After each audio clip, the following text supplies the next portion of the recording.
Mesdames, Mademoiselles et Messieurs, bienvenue sur le journal de ce jour. Lors de la session parlementaire à l'occasion de la conférence des Nations Unies sur le changement climatique qui s'est tenue à Glasgow, au Royaume-Uni, une délégation de l'Assemblée nationale a souligné la nécessité d'adopter une position unifiée concernant la criminalisation du transport et de l'enfouissement des déchets nucléaires dans le pays en développement et vulnérable. La réunion à laquelle ont participé plus de 200 parlementaires vise à renforcer la coopération et le dialogue entre les parlementaires afin d'élaborer des plans ambitieux pour remplir tous les engagements envers les objectifs de l'accord de Paris. Le président du comité de collectivités locales de l'Assemblée nationale, M. Driss Amran, a rencontré une délégation de l'Agence allemande de développement qui se rend dans la région orientale pour rencontrer les partenaires locaux du programme de l'agence.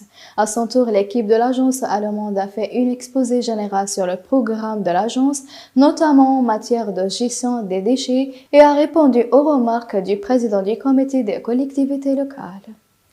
Le président de l'Assemblée populaire nationale algérienne, Ibrahim Bourali, a renouvelé lors de sa rencontre avec le député du Conseil présidentiel, M. Moussa Kouni, la position de son pays en faveur d'une solution politique à la crise libyenne, conduisant à la tenue d'élections le 24 décembre. Bourali a souligné la nécessité de construire et d'unifier les institutions de l'État libyen, de retirer les mercenaires et les combattants et les forces étrangères et de faire avancer les efforts de réconciliation nationale afin que la Libye retrouve sa position régionale.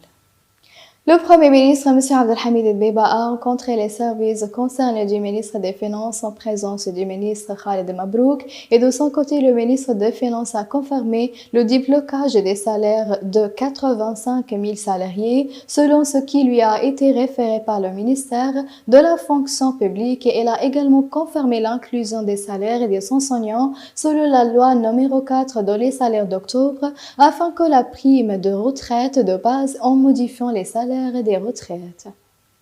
Le premier vice-premier ministre, M. Hassan El-Gattani, a été informé de l'avancement des travaux de l'autorité des ports et des transports maritimes de la région de l'Est lors de sa rencontre avec le directeur de la branche de l'autorité et plusieurs de ses responsables. El-Gattani a discuté de mécanismes de travail de l'autorité portuaire, des problèmes les plus importants auxquels elle est confrontée et des moyens de les surmonter en plus des travaux de l'autorité douanière et de la coopération existante entre les deux départements pour les services de citoyens. Mesdames et messieurs, la fin du résumé. Merci de m'avoir attiré votre attention et au revoir.